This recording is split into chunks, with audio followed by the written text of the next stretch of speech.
here with Matt Goss. What's up? You had a long drive last night? Yeah, came down and stayed at the casino since you introduced me to the Kansas Star. I'm sorry, I ruined your wallet. No, I did all right. I came out ahead. That's where I needed to be. That's good. Anyway. Well, you get the bonus of coming out here and doing this, and now you made money doing it. Right? Because I'm not paying you. That's right. I just love the opportunity. Well, I appreciate you. I love talking about tattoos, so. Oh, yeah, that's good. We're going to talk a lot about it, and I need somebody to really knows it. Everybody, I get a lot of young people, and then I end up doing most of the talking, and Sure. then it doesn't seem to be about them anymore. Right. Well, how long have you been tattooing? I just hit 20 years tattooing. But Nice. I worked in a shop for 10 years before I started tattooing as a apprentice and as just a front guy. So I started at the shop, would have been like 96. I moved to Kansas for the Army. And so I was at Fort Riley and then got tattooed like most soldiers do. And then just started hanging out at the shop. And one day the front guy didn't show up. And I'd been sitting in the back smoking and joking, and they asked me if I would come out and help some people. And at the end of the day, tipped me out $100. I was like, "What's this for?" He goes, "Dude, you did a good job today. I want you to come back next week." I was like, Nice. "Sweet." Nice. So I started coming back every weekend, and got more tattoos, and then got out of the Army, and then spent a lot more time at the shop, and then just continued to do that. I always wanted to be a tattooer when I started at the tattoo shop, but I saw a lot of people who were a lot better than me get turned down for apprenticeships, so I never asked. And so I did other things. I went to K-State for a while. I went to the tech college and got a graphic arts degree, and then I got a auto mechanics degree. And then 2 weeks before graduating from auto mechanics, they asked me if I wanted to apprentice. And I was like, "You mother." After all It's that been work? 10 years, man. It's been 10 years. But I was really grateful for the opportunity. And my wife and I definitely had to do a lot of thought. I'd just run out of GI Bill money for school, so we were paying out of pocket at the end of it. And then we had 2 children at that point. And so it was hard to take on an apprenticeship where I knew I wasn't going to make any money. Yeah. And then as soon as I started my apprenticeship, our front person died. I mean, he came back to life, but he died twice from pancreatitis. Wow. And so I ended up working the front for the first 6 months while we were waiting for a new front person or him to come out of the hospital. So it was an interesting situation. He's passed on now for the 3rd time, but this one stuck. Yeah. Oh, So, shit. yeah. He passed away just a couple years ago. Damn. But yeah, I spent a lot of time at the tattoo shop. So 30 years I've been in shops, but 20 years tattooing. Nice. Nice. That's a long way to answer a short question. Yeah. Now, sometimes it's long answers out of some people. I give lots of long answers. Mine was a long answer, too. Yeah. Yeah. So I see you got your new shop now. Yeah. Tell us about that. Well, we had been downtown in Manhattan for 15 years, and then we had the opportunity to buy a building. And so we transitioned. We went from a giant, 20-foot ceiling, cool building downtown to this nice little, basically it was a duplex, looked like a little ranch. It was a daycare. It was called Bebe. And so we call it our Bebe. But it's actually bigger than our other shop, and than our old shop. And we just moved there, and we have a parking lot now, which is awesome. Unless it snows, and then I was out there with the snowblower 3 times to clear this saw that. weekend. So I was like, "Oh my god!" And I'm getting older, so I'm older than Jason apparently. So we just found out. Man. So yeah, I'll be 50 this year. Yeah. But we are. Yeah, I think it's a great new spot. I think everyone who comes in really enjoyed it so far. We haven't had any negative feedback except the parking lot's too small. someone said that the first day. I was like, we had 13 spots out there. Like, it's way more parking than we had downtown. Damn. Yeah. So, Well, at least That you don't seems have to good. pay for the Yeah. parking. yeah, right. And there's no parking ticket. I could go out every 2 hours and put tickets on everyone's car if it would make them feel more at home for being downtown. Sorry, you didn't move your car. Just tell counter that's what they have to do, just so they don't feel bad about being Right. away from downtown. Right. But I really like the new location. I think, well, once we start paying some bills down, you know, of transitioning and buying a building, you know, we put a new roof on, we put a new sign on, we had to have the trees cut back from the building, we had to have some gutter work done. So, you know, there was some growing pains. It's going to be awesome. I'm really excited about it. We have a half acre of land, and then behind us is a half acre of land that nobody has, and then there's the Flint Hills Audubon Bird Reserve behind us for 26 acres, so with a walking trail. Oh, nice. So, That's cool. So no one can really build next to us, so we're kind of on an island out there. So That's awesome. yeah, so hopefully the city views us as on an island too, so we can do a bunch of cool stuff and they'll leave us alone. but we'll see. Yeah, I'd like to. You know, there's a lot of ideas that I have floating around. Maybe do an acoustic music sets this summer and invite clients and stuff. That'd be cool. And just do some camaraderie stuff. I love to do stuff with the community, so that's huge for our shop. I bet that'd look nice because you got that fireplace and all that. Yeah, we got a fireplace up front, which I was real jealous I about guess that. natural gas is pretty expensive according to my bill. Oh, man. But I've been cooking that fireplace every day because I love the way it looks. Yeah. And I just go sit out on the couch and draw on my iPad. And actually, a couple weeks ago, Allie and I went out and had dinner. We had a bunch of kids at our house, and I'm not ready to go home yet. So I went and bought some lottery tickets and turned the fireplace on at the shop. Sat and did lottery tickets. And then I had her tattoo me. I convinced her to tattoo me. So, she does cosmetic tattooing, but she's also licensed for regular tattooing. And so I had her put this little Sick of It All dragon on my shin. And Nice. I was like, hey, they're doing a fundraiser for this. Would you do this tattoo on me? And she's like, really? And I was like, yeah, let's do it. Nice. So we did it, and then we sent some money, for the lead singer of that band, Sick of It All. He has esophageal cancer, and they're raising money. So, That's cool. New York Hardcore Tattoos doing a big fundraiser on the 29th for him. So, That's cool. I saw something yeah. about that a while back about him. Yeah, So, yeah. That's awesome. It's great. yeah. So, I mean, we love to donate money for That's- stuff. I was going to say, you do a lot of that stuff.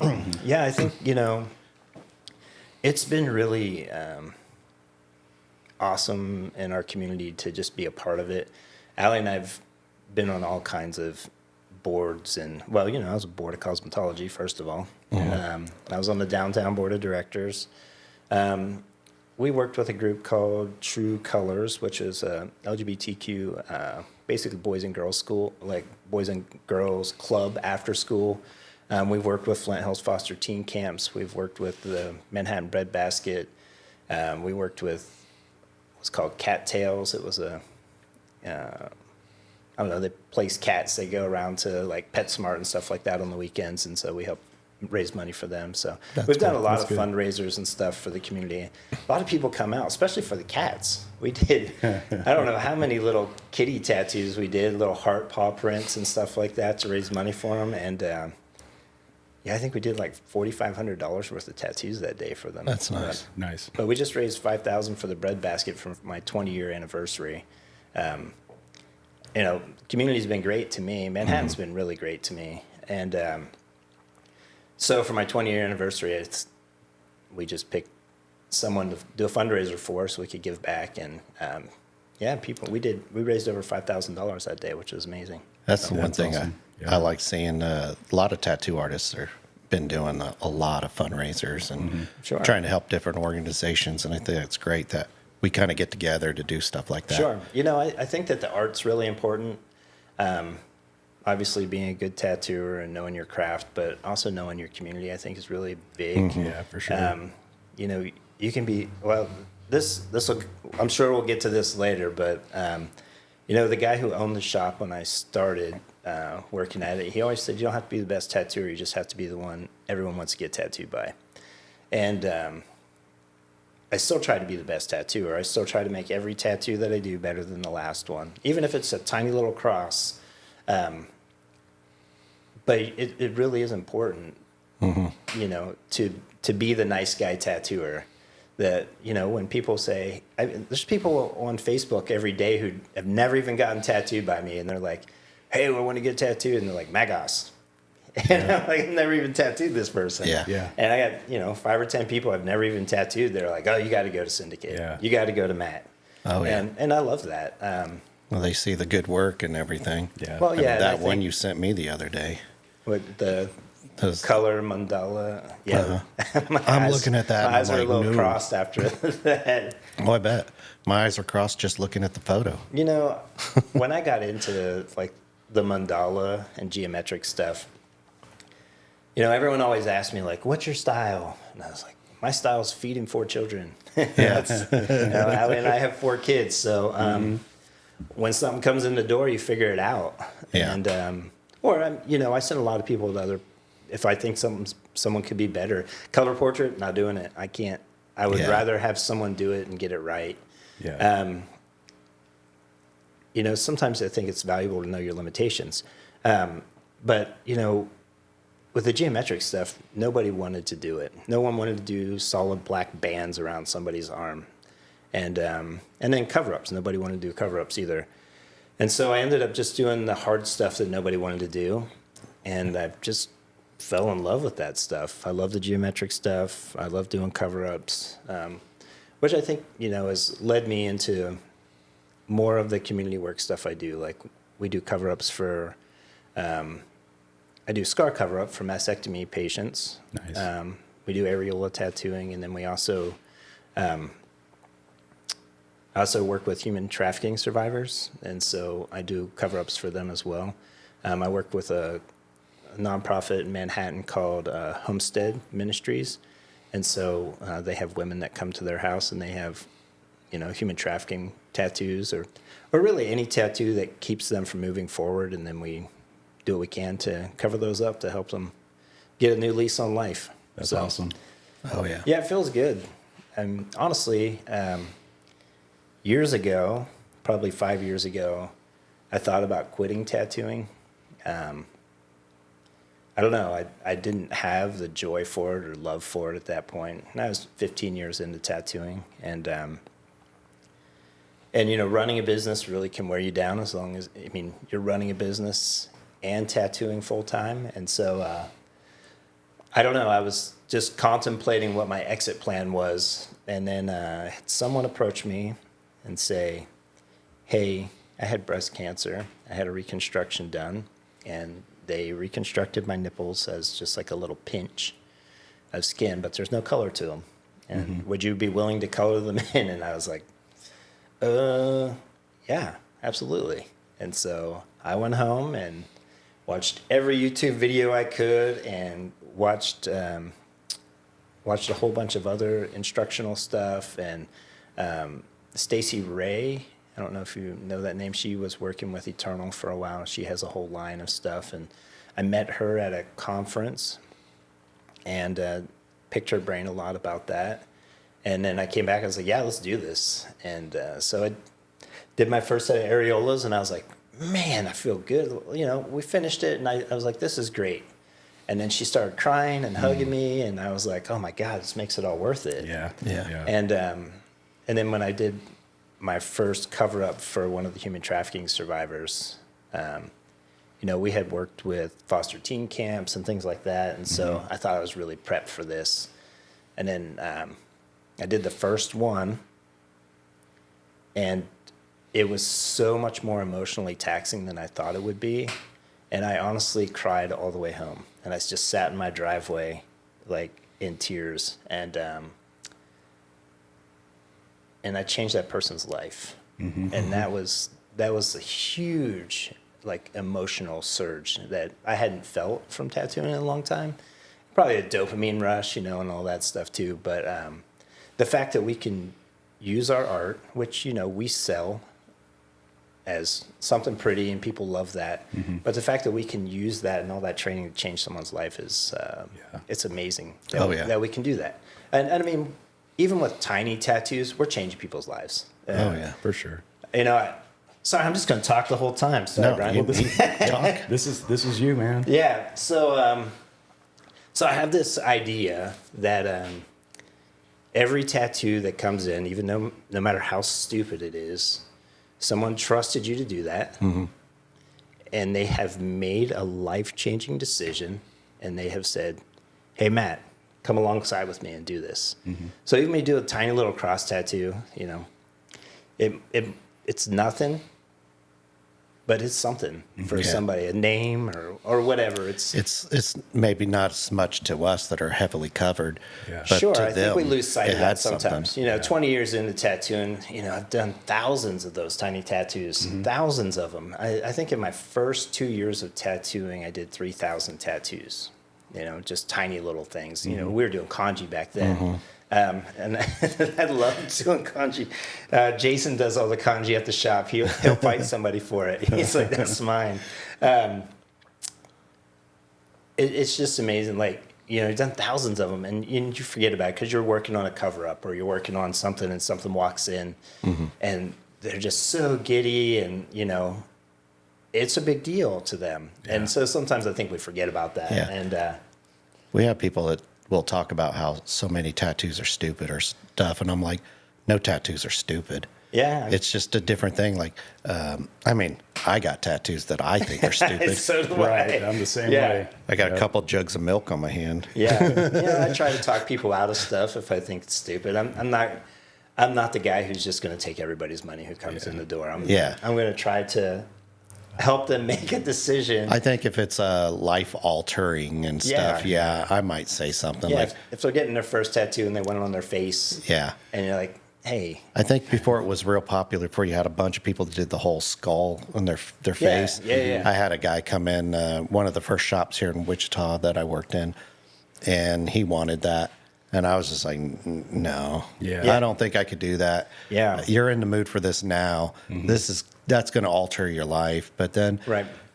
I don't know. I used to feel that way about like when people wanted to get their neck tattooed and they don't have any other tattoos. Right, But then I right. start getting to the point that, man, it's their body. They can get what they whatever wanna they do. want. Yeah. And what are they going to do? Maybe go get something by somebody else? Sure. And get a shitty tattoo? Yeah. I remember when I first started tattooing, I didn't do names at all.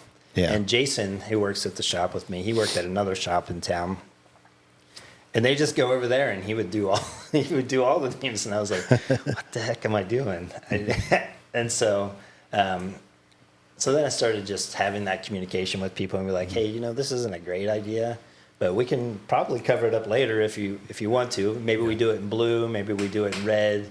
Yeah. That's the best way to approach that. Yeah. So I don't want to tell people no, but I also want. It's so hard for people to make an informed decision at 18 years old. Yeah. And, you know, when I was 18, I was invincible. I was in the Army. I was working at a tattoo shop. I mean, I was as badass as I could have wanted to be at that point, you know? And getting tattooed, I thought I was a badass getting tattooed. And now I look back and I'm like, damn, if I would have got half of those tattoos, if I would have had the money for half of those tattoos, I would be kicking my own ass. Oh, yeah. And so, I mean, I'm a father, and so some of that comes into, you know, talking to people and be like, hey, even my own kids, because I tattoo my own kids. I have 3 sons and a daughter.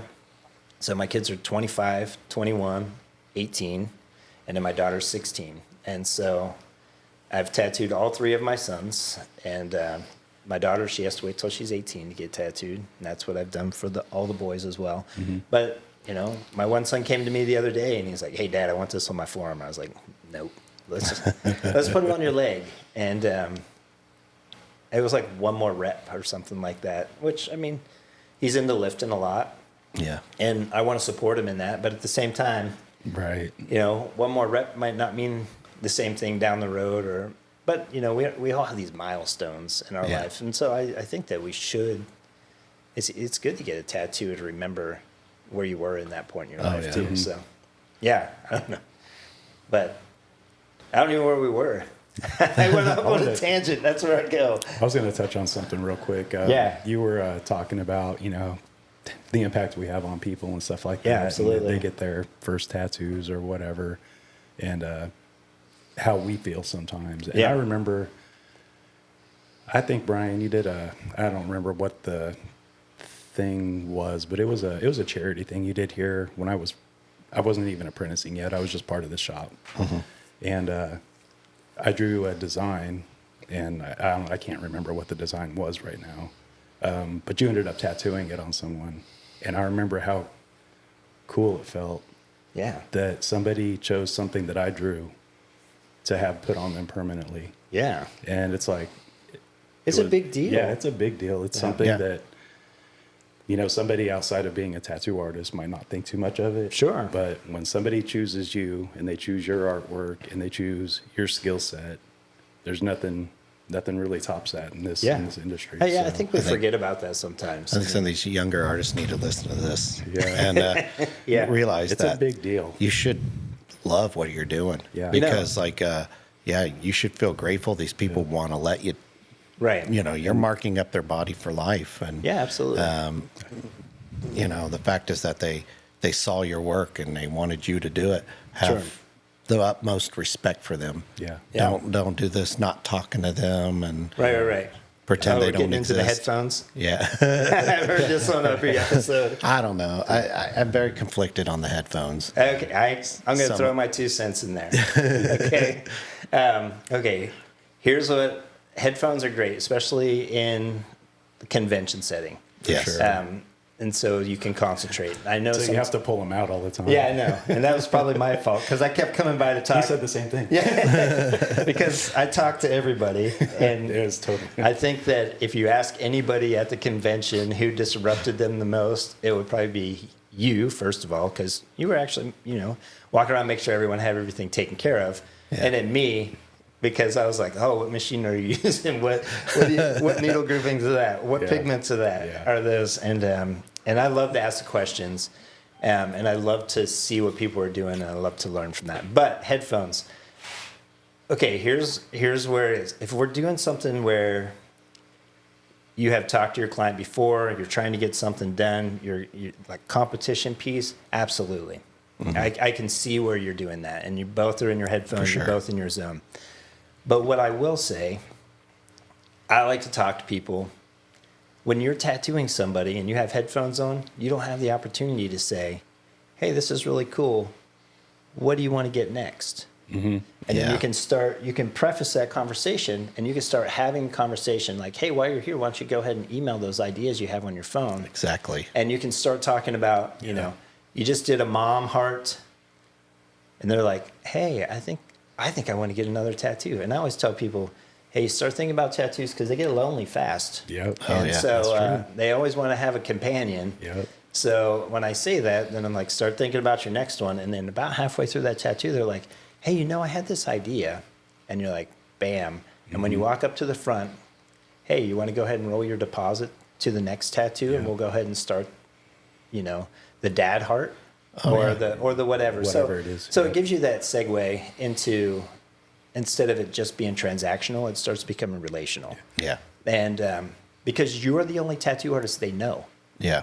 at that point, and they've already trusted you to tattoo them once. Mm-hmm. So I still have people who are in the military who have left Fort Riley, and they drive from Texas or fly from LA or whatever, and they find a reason, something else to do in the area, but they're going to come back.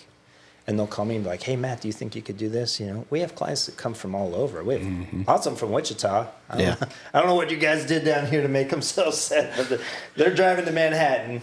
Well, we're just being so shitty to them. We're running them away for you.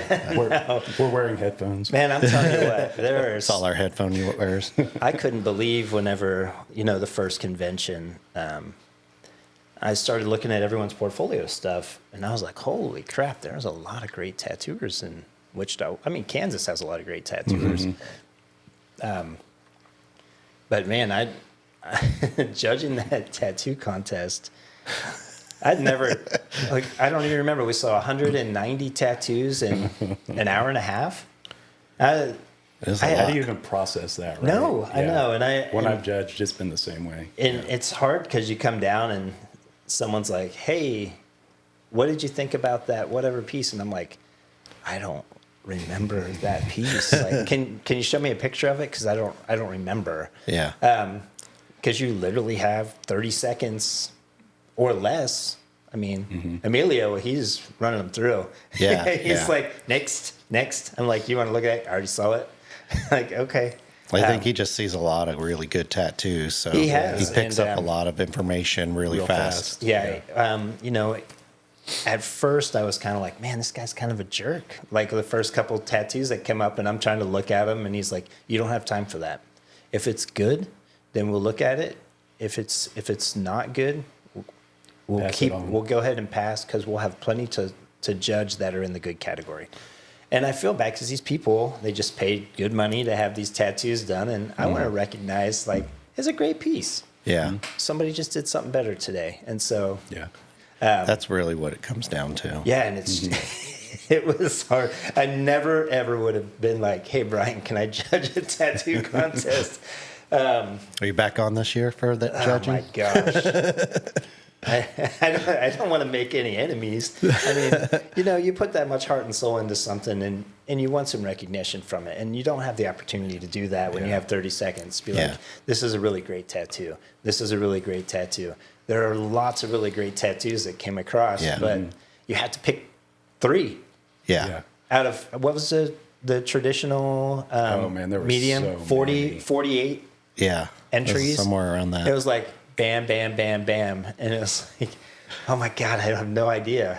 Like, and then even Amelia was like, is that traditional or is that neo-traditional? Is that, and I'm like, I don't know at this point. Don't ask me questions that require thought. I think that's also part of it is even if the tattoo's really good, if it doesn't meet the criteria it's in, I know. you automatically got to bump it out. Yeah. You know, and that was one thing I hadn't even thought of that Emilio talks about, and he's judged so many tattoo contests.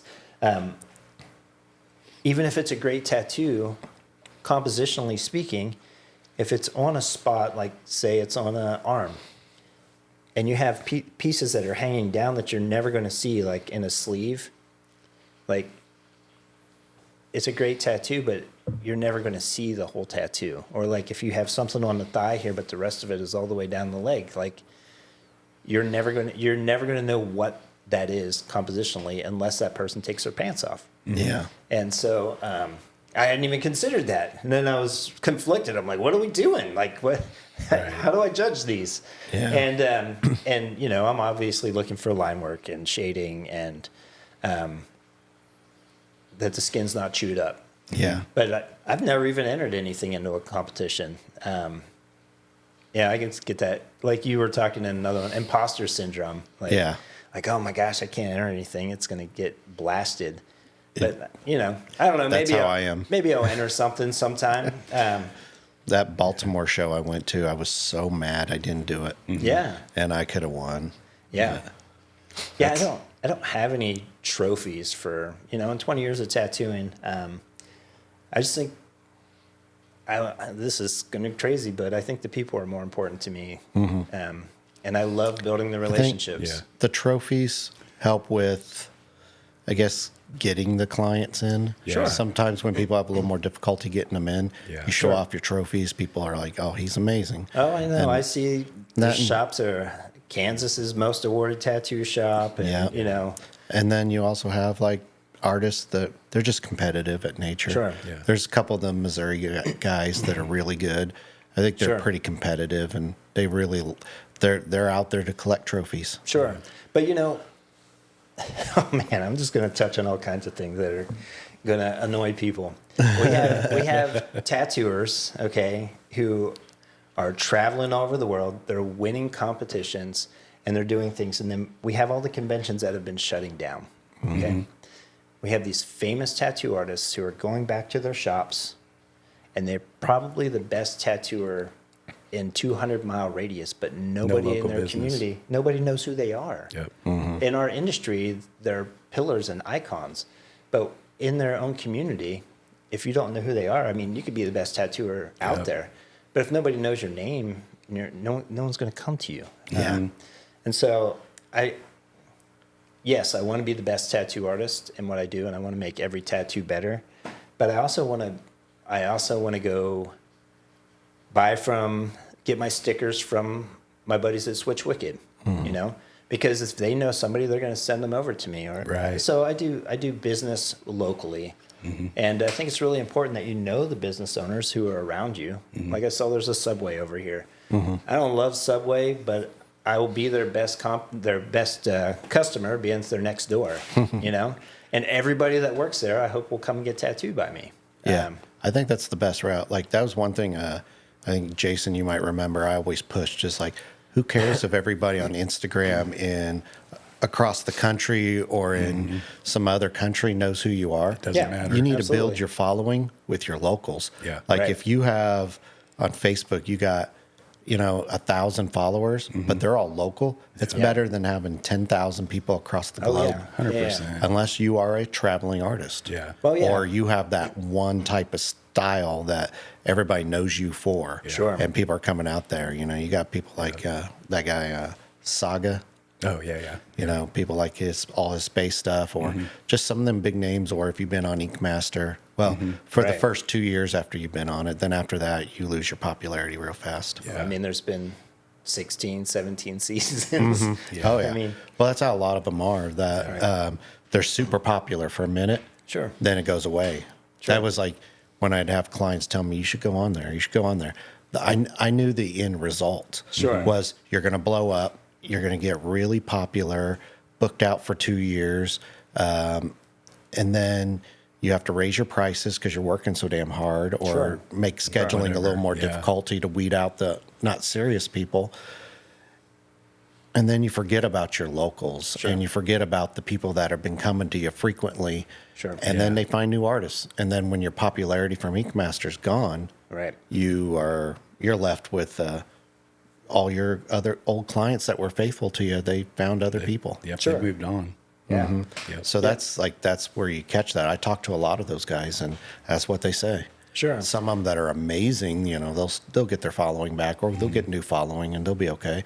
Sure. But the ones that are just good tattoo artists, it might hinder their career a little more than they thought.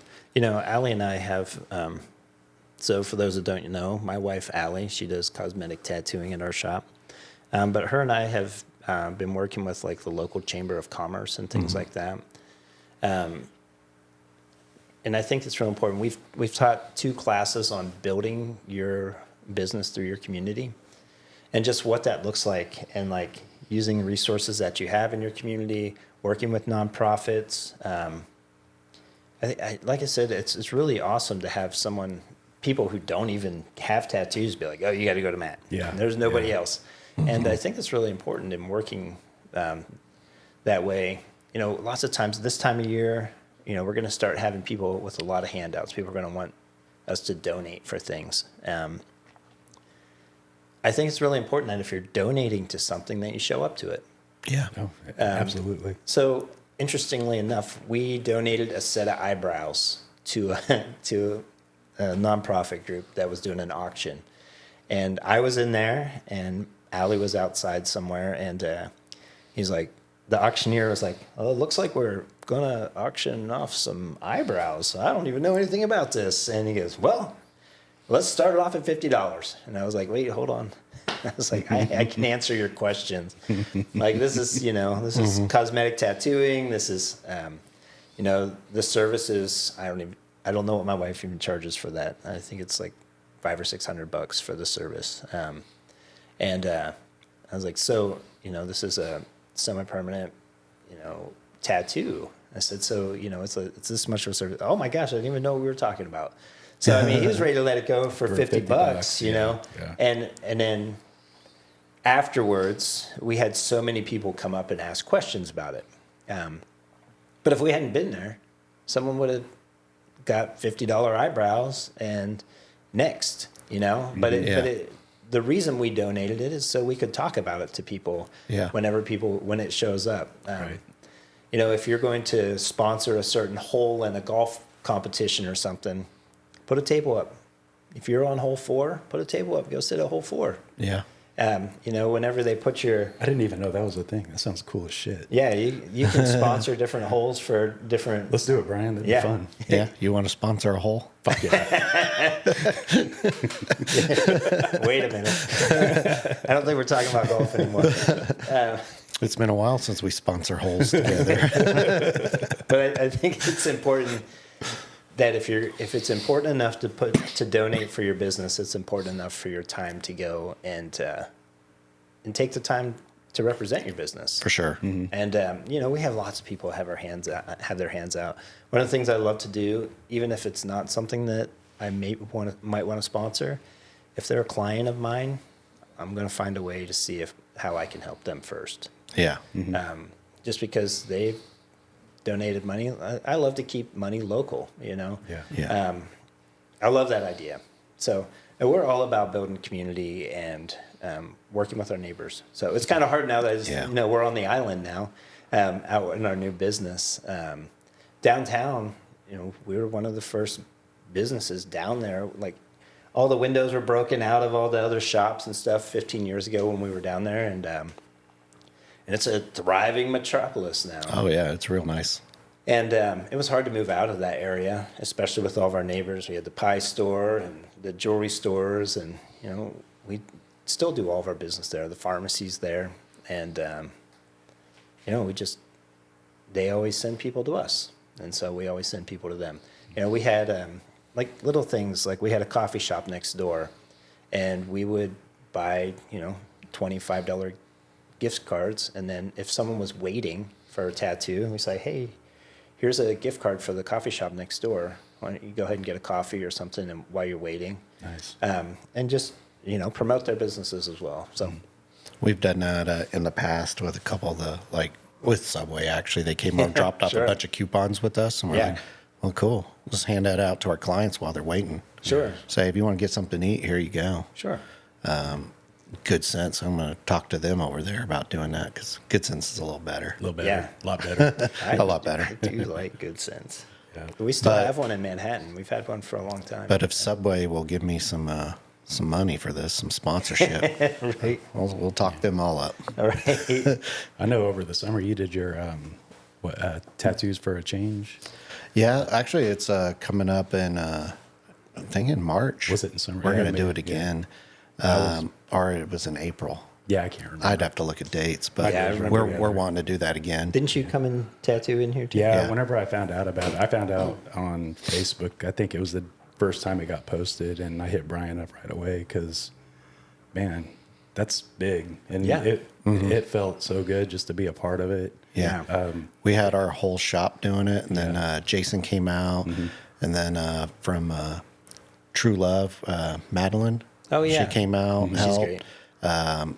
Over at Afterlife, we had Sav come out help us, and then Tenfold, we had Shayla and Chris come out and help us.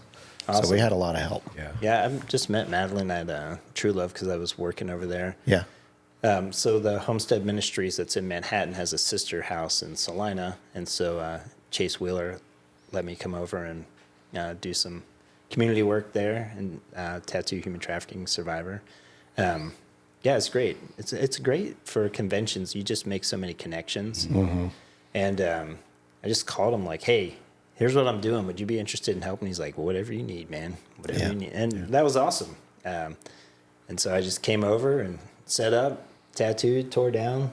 I mean, we hung out for a little bit, smoking and joking, but Yeah. yeah, it was great.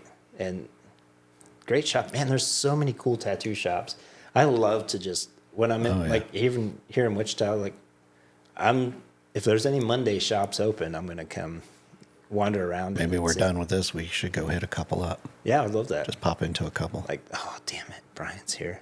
I bet That's, I'm pretty easygoing. They don't get scared of me being in there. Are there many still? Are there many that are open on Mondays? I don't know. I don't know. Denzel might. He might be. Yeah. I know. I know. I work on Mondays usually, but the shop's not open. Right. Yeah. Just me. Yeah. Just me. Sometimes Chris is there. He's been there a few That's times. kind of how we are. We'll have a couple artists. Sometimes Damon does, and then Robbie does. Yeah. Joe will sometimes. Yeah. But it's just a couple of them, so we don't open up fully on Monday. But Yeah. I got tired of telling people I didn't have a space to put them last year, and it was like we were talking about regulars, you know, Right, and right. you start having to turn people back as you get booked out or whatever. And I was like, man, I got Mondays available. Jen Sure. works 7 days a week. I'll work 7 days a week. It's fine. Sure. And yeah, that's something. I'm glad I did that, and I'll do it again this year. I'll book, or for 27, I'll book everything out through the week, and then I'll go back and backfill the Mondays just to make sure I got space for everybody Sure. to get in there. Man, I don't know how you guys book out that far. I book 1 month at a time. And if it's a regular, I book out 2 months so that they're already in the books, and then I backfill with other stuff. But Well, I think there's an overcorrection coming from COVID. I really Yeah. do, and that's where my booking kind of blew up. But I feel like there's a bit of an overcorrection coming, and it'll be back to how it was a little bit before COVID. you know, whenever I have people booked out, farther, it always ends up where we're changing designs, or Sure. people are changing their minds, or they forget they have an appointment. And Yeah. it's great we use Square now, and Square sends all these reminder text messages and stuff. It was hard whenever you have a loyal client who is booked so far out, and then they miss an appointment.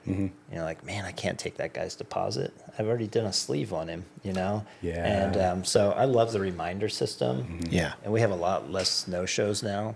I do it more manually. I do. send messages That's to how I people, do too. and if that's their moment, they're like, "Oh man, I forgot about that. I can't do it." It's like, Right. okay, let's work.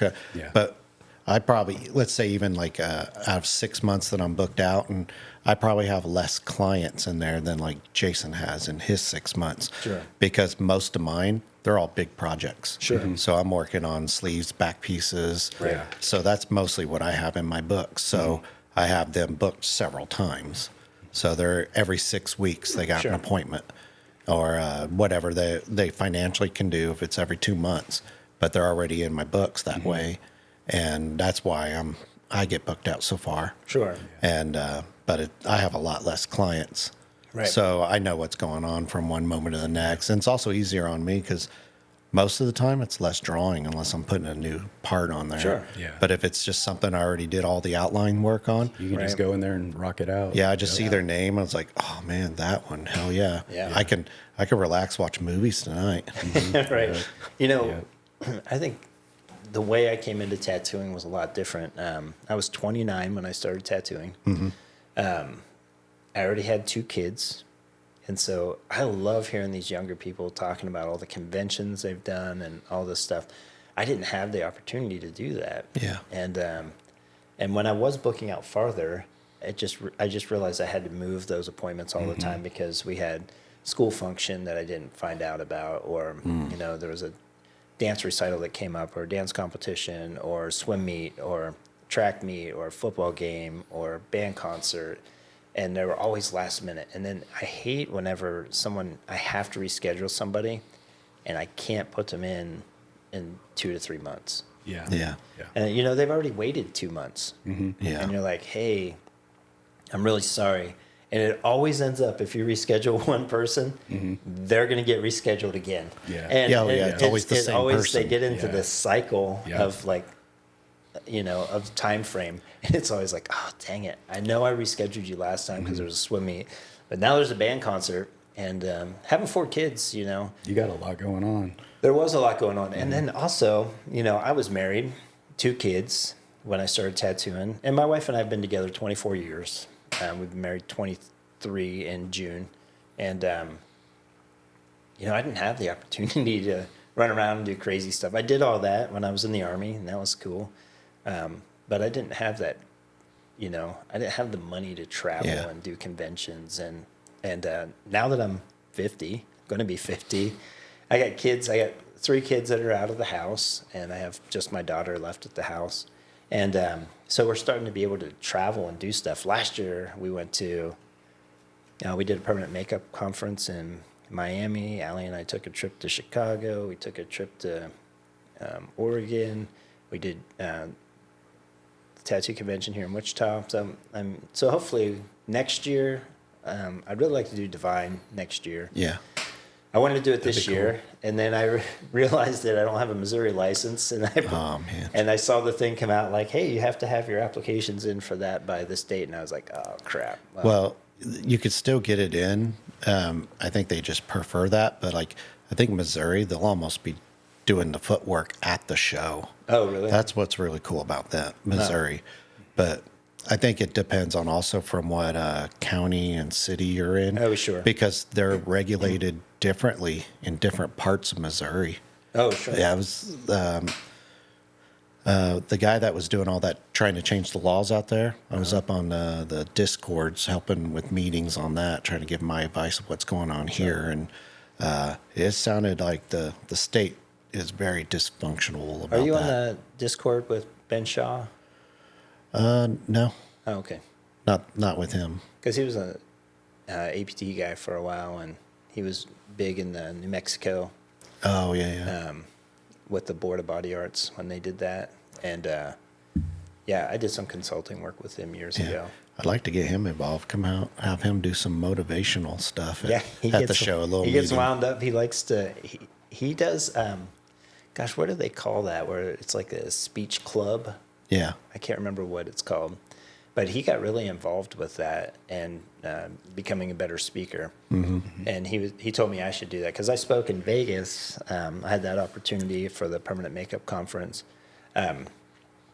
Speaking in front of 1,200 people, my feet were sore. Like seriously, I had 2 numb toes on each foot for a month afterwards because I was gripping the stage with my toes the whole time because I was so nervous.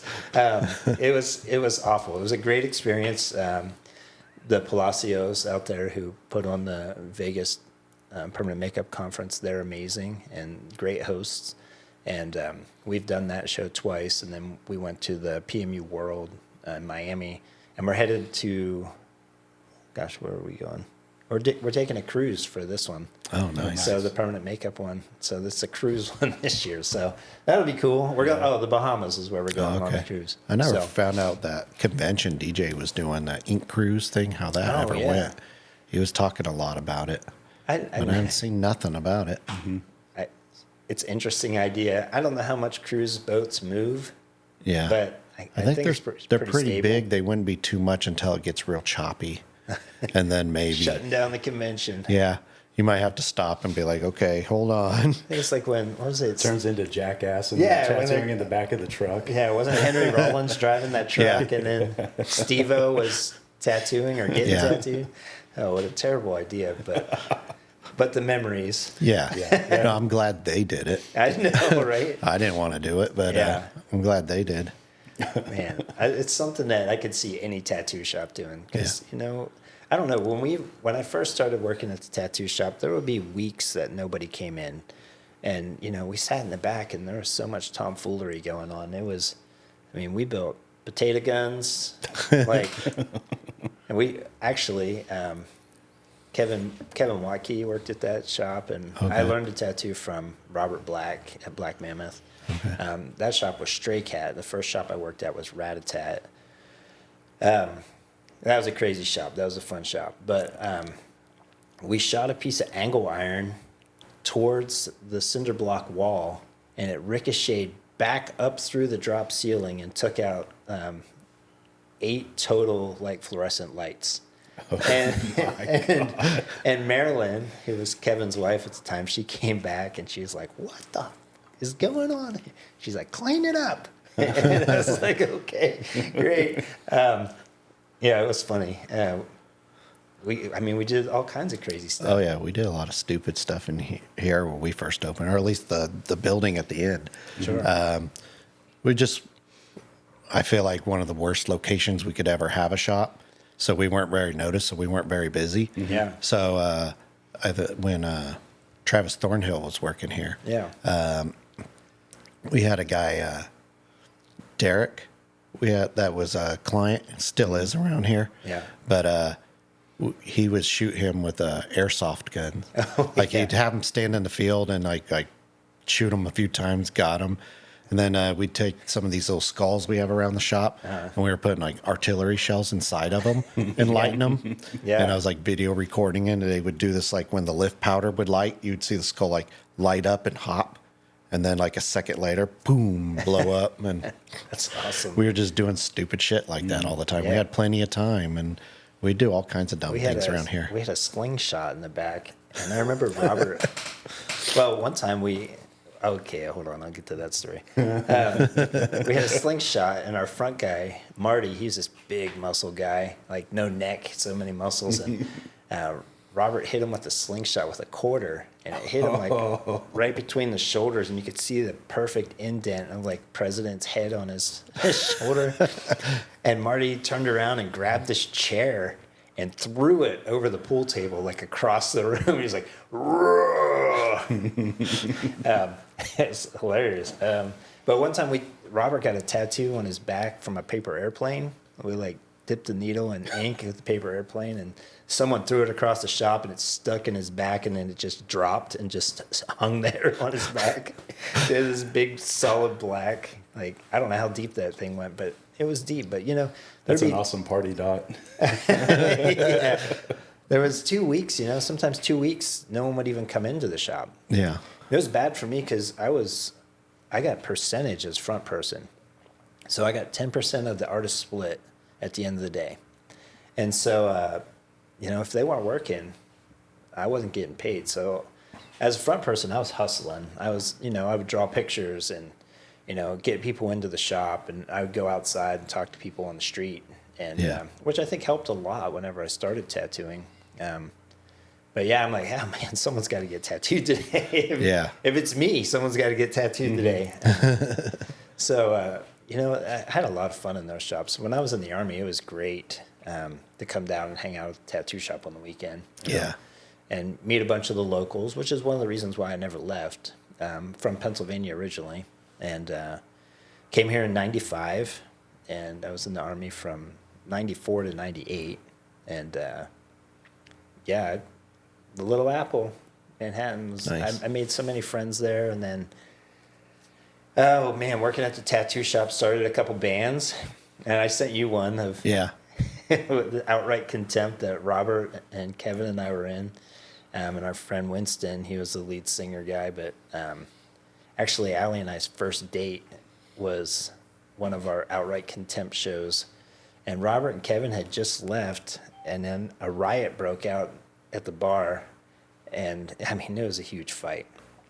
And Allie's screaming, like, this is our actual first date. Like, we had a one-night stand, and then she had a child, so 3 months later, like, we decided, like, hey, I don't want to have kids. You don't want to bring a man into your kid's life, so whatever. And then 3 months later, we had another one-night stand, and then I was like, hey, I really like you. This kid thing's not a big deal. Yeah. That's cool. Yeah. But my band's playing in Topeka tonight, if you want to come along. And she was like, absolutely. And so she came along, and I don't think she was prepared for what was about to unfold. And because we were wild and crazy and invincible, and it was a biker bar, and we were a bunch of punk rock kids, and it's just like oil and water, and it just didn't go well. And so we fought our way out of the bar, and we were fight back into the bar to get equipment, and back out and back in, and she's yelling, "Why are you fighting?" And I'm like, "Shut the fuck up and get in the car." Like, you hear those sirens? Those are for us. Get in the car.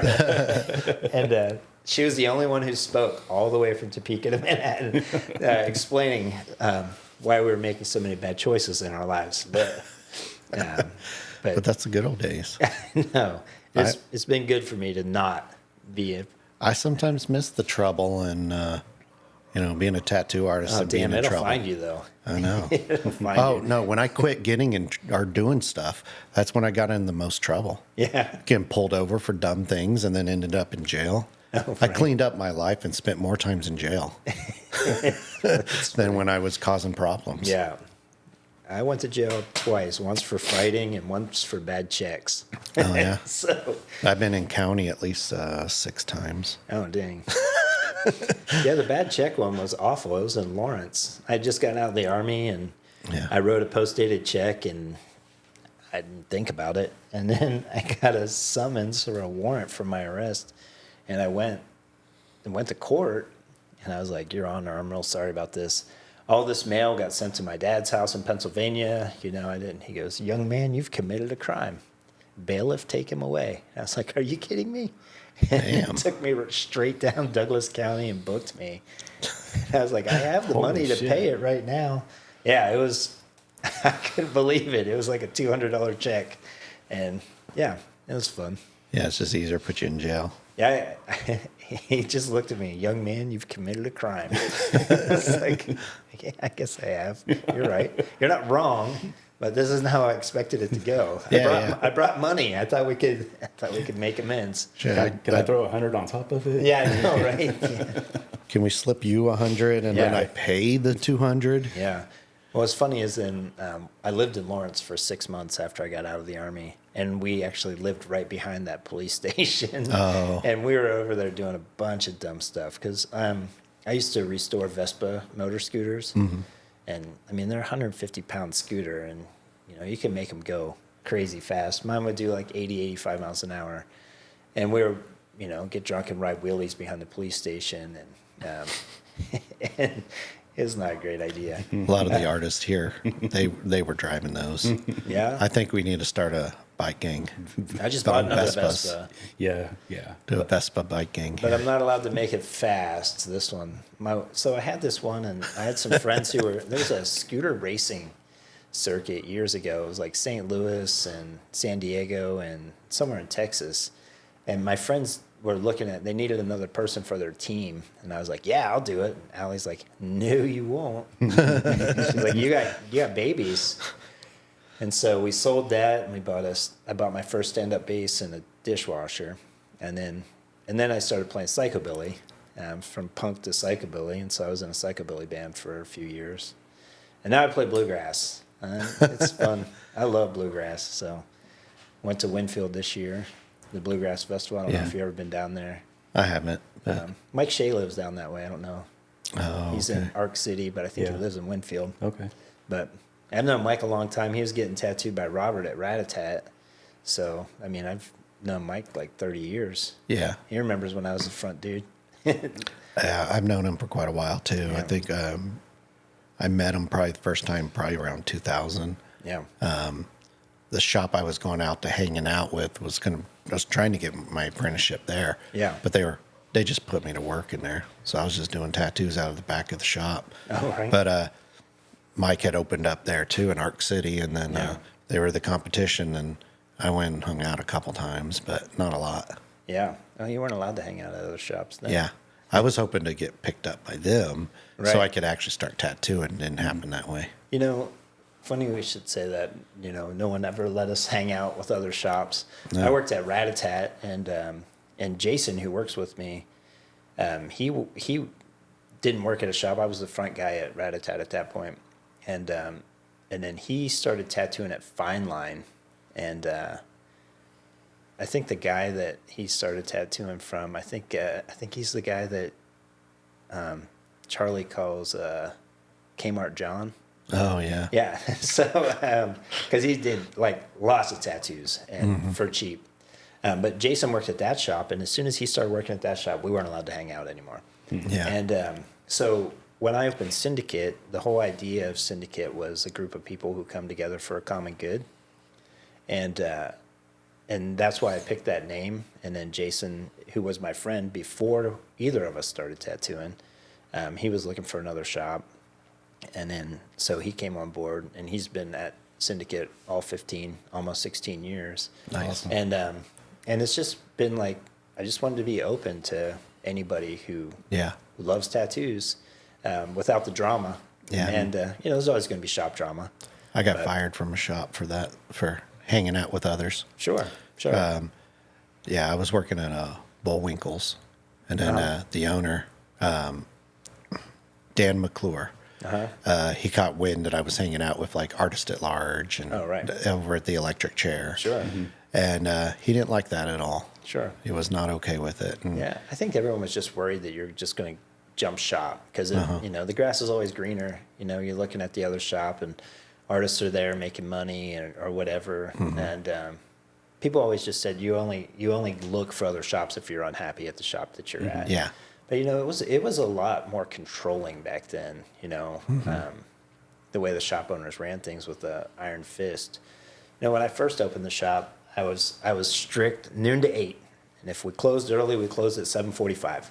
Yeah. And someone had to be there, and COVID changed a lot of that, and so we went to appointment only for a lot of years, for the first couple of years of COVID and all that, and then we opened the shop back up, and everyone has a flexible schedule, so.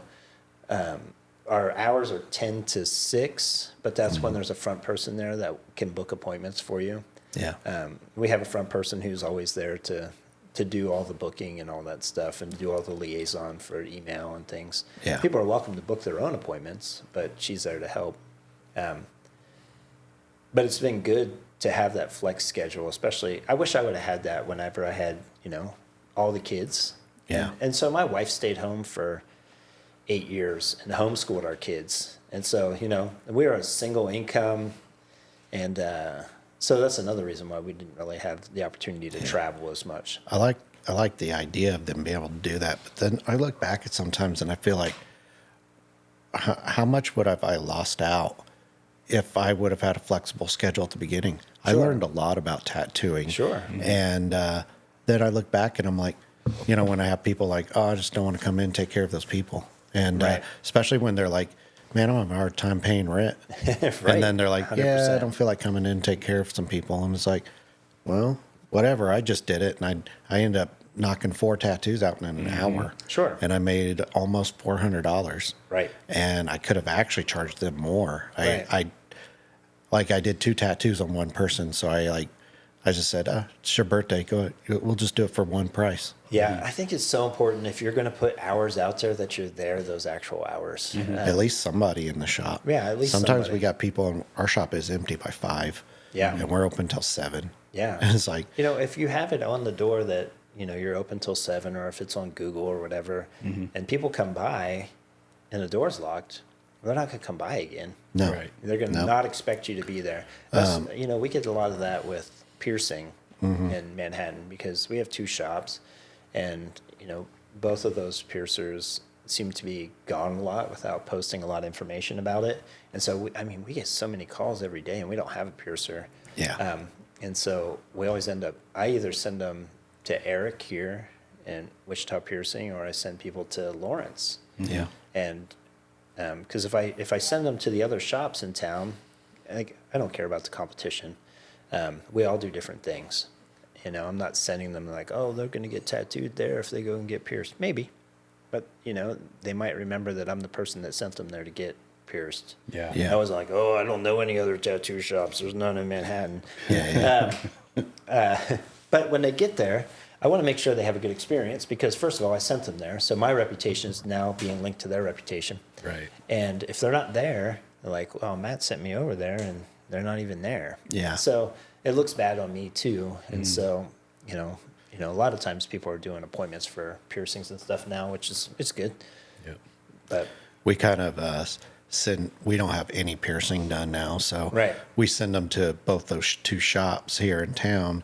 But we decide upon what days they're open on who we're sending them. Sure. So if they're coming in on a like Thursday, Sure. it's Wichita Piercing. We Yeah. send them over there, and then like weekends and stuff, we'll send them to Molly. Yeah. Or Tyne. Yeah. Yeah. But it's just a matter of which day of the week it is Sure. when we know they're open. But at least we know either one of those 2 places they're going to get a good piercing. Right. And that's You're I treated think it's well, really good important jewelry. that if you're sending people somewhere, that they have a good experience because, like I said, I think that it reflects upon you and who you chose. So I send them, same deal. I send them to Wichita Piercing or Tyne. yeah. And Tyne actually sent a client to me a couple of weeks ago. So Yeah, shout out that's to awesome. Thank you. They scheduled. That's awesome. But Be Molly or Sierra. Full floral sleeve. So I'm like, hell yeah. I'm enjoing doing that stuff. So I'll take all the man, flowers. I love doing flowers. Flowers and mandalas. I love that stuff. Yeah. It ages well. and it's real organic, with the flowers and things. So, Oh yeah. I mean, you can put good lines on it, but even if they weren't where they were supposed to be, they still look good. Oh yeah. The mandalas, on the other hand, that's tough. I mean, Yeah. those lines have to be. They have to be pretty good. Yeah. I'm not a fan, and my wife keeps asking me for mandalas, Send and I her have up. to do them, and I'll I'm do like, it. fuck. I'll do that. Send her up. I tattooed the inside of her arm and did some mandala work on a piece, and Awesome. then I did a mandala on her hand. But it's like she keeps asking for that. And it's like, man. She goes, I know you don't like doing them. My wife I'll send asked her. me, and I I'll send send her your way. Jason or Joel. I'm like, have you asked Jason about that? Have you asked Joel about that? She's like, no, I asked you about it. Yeah. Yeah. To rewind a little bit, Yeah. we were talking about artists being in the shop. Have you noticed any difference in how many people come in the shop when you have more of a flexible schedule? So, yes, that's the thing. When you have a set schedule, people will come by. And, like I said, if you come by and the door's locked or whatever, or it's nobody's there, people will stop coming by. I think people start getting an expectation, and you'll start, like, I'll see other shops. There's a couple shops up around us that say, I look at other shops' reviews too.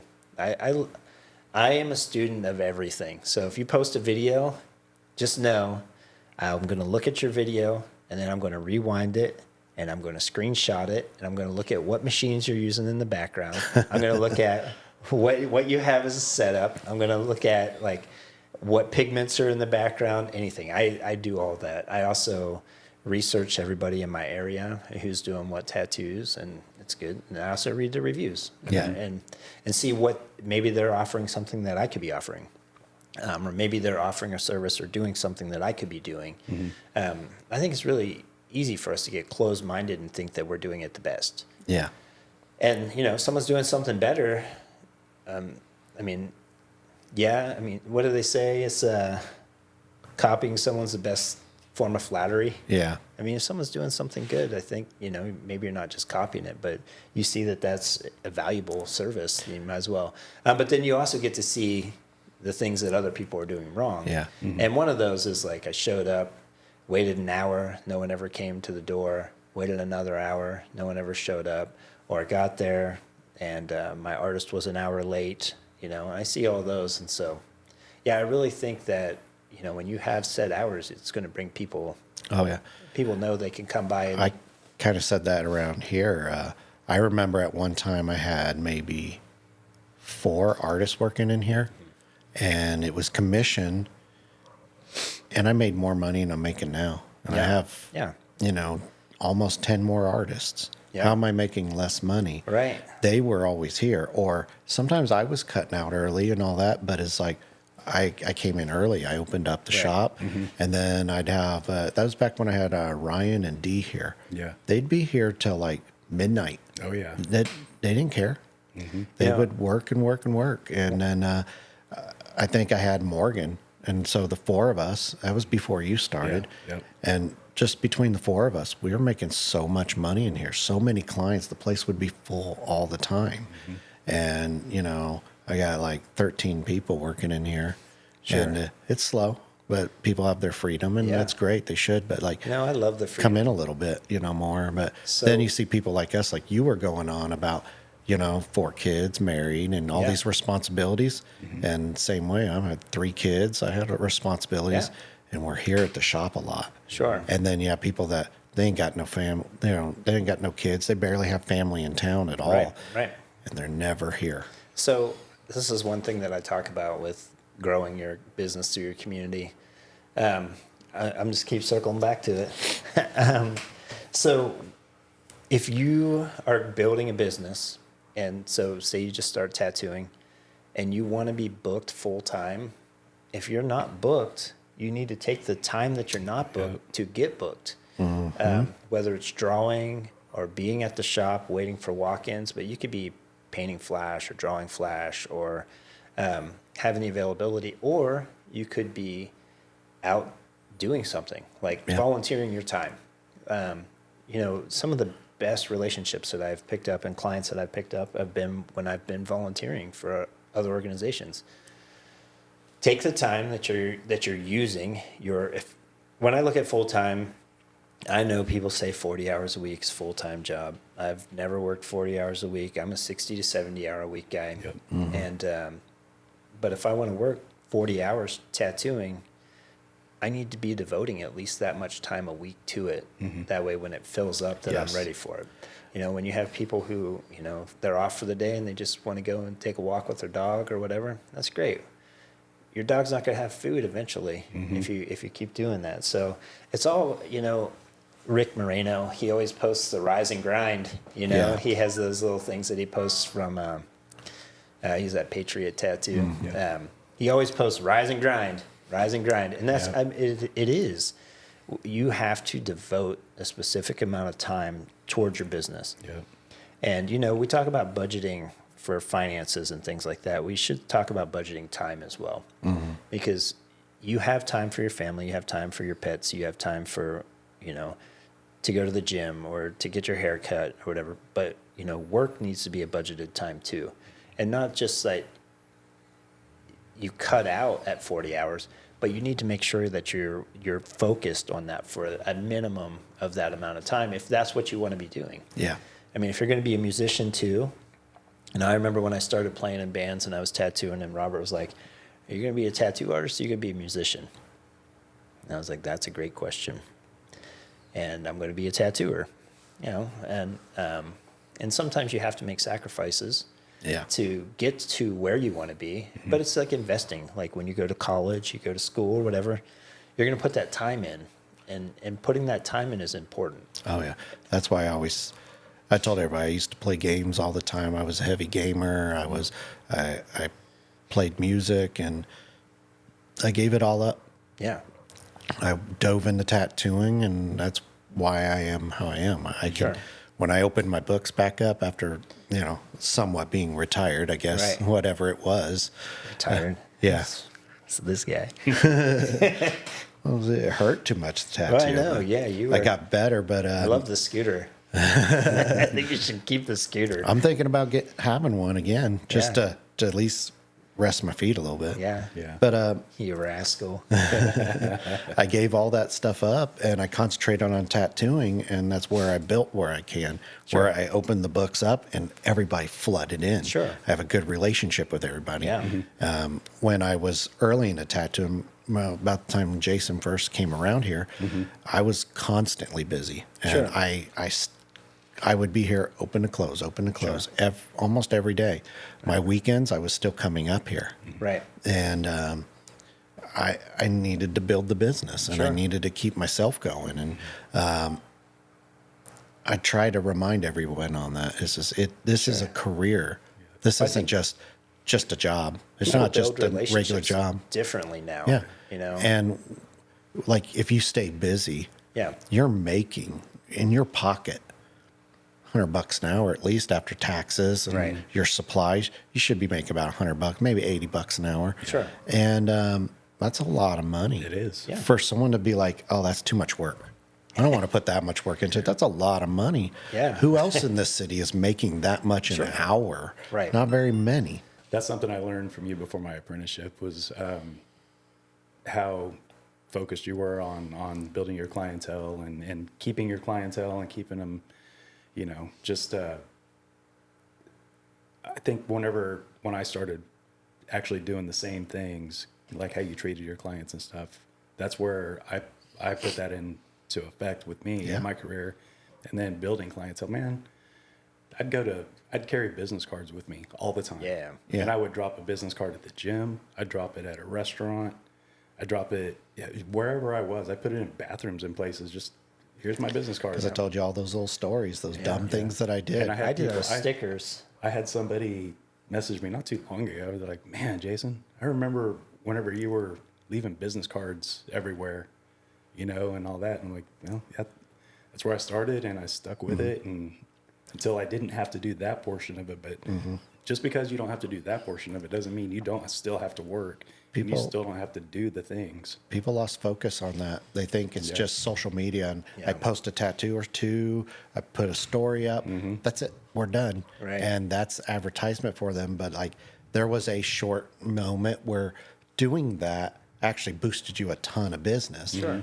Now it's not, and everybody does it. You cannot count on social media at this point. To Well, you don't measure- know what the algorithm will be tomorrow. Yeah, Exactly. and you don't want to go learn how to boost your business from social media because there's all these guys telling these young artists how to do stuff. Sure. I think they're doing it to sabotage you. Do this and do this and do this. Yeah. And in the end, they're making money not from what they're doing, that method. It's because everybody's going to their video and watching it, and they're Right. making money from that Sure. that app. Yep. And so they're just selling you all this bullshit. Yeah, I'm going to speak on my experience, my recent experience. I put a couple of videos out, and they've done really well. But I had to have money to have those videos made. Yeah. And in order to have that money, I had to have clients. Yep. If you have to spend money to make money, that saying is never going to go away. Exactly. Are those the ones with like the drone flying Yes. over? Yeah. Yeah, that's cool. Yeah. I thought those were cool. I was like, oh, dang. Thank you. I'm on the other side of stuff. I bought all this technology to do all that stuff. Yeah. And then I'm always just forgetting all about doing it. Yeah. Like you saw the drone at the show. Yeah. I got too busy to use it. And Just following you around. that's the one I was telling you about, Yeah, Jason. It's yeah. so little. Like you can get away with more places because it's considered a toy, not an actual drone. Yeah. And I had that thing, like I'd walk down the aisle and I got a drone just following me around. Man, I think we could have used that when we went to High Power the other day. Yeah. Because Braden couldn't do he couldn't use his drone. Oh, too close to the base. Yeah, and I didn't even think about This little one, gosh, you'd I get didn't- away with that. Yeah. Yeah. That or those 360 cameras I got up here. You can set them on the pole and extend it. It almost gives you a drone feel. We may have to talk to Braden and see if we can Yeah. do that before those videos come out. Yeah. Yeah, if he wants to do something like that, that'd be something like said in the future. Like I want to try to do those little interviews and stuff, and you were wanting to. You just have that drone follow you, and then you just have one of those mic setups on your hooked up to you. Yeah. and you can just record everything that way, and Yeah. the drone will just actually follow you around, record. That's cool. It does so many cool things and super cheap. Yeah, that's awesome.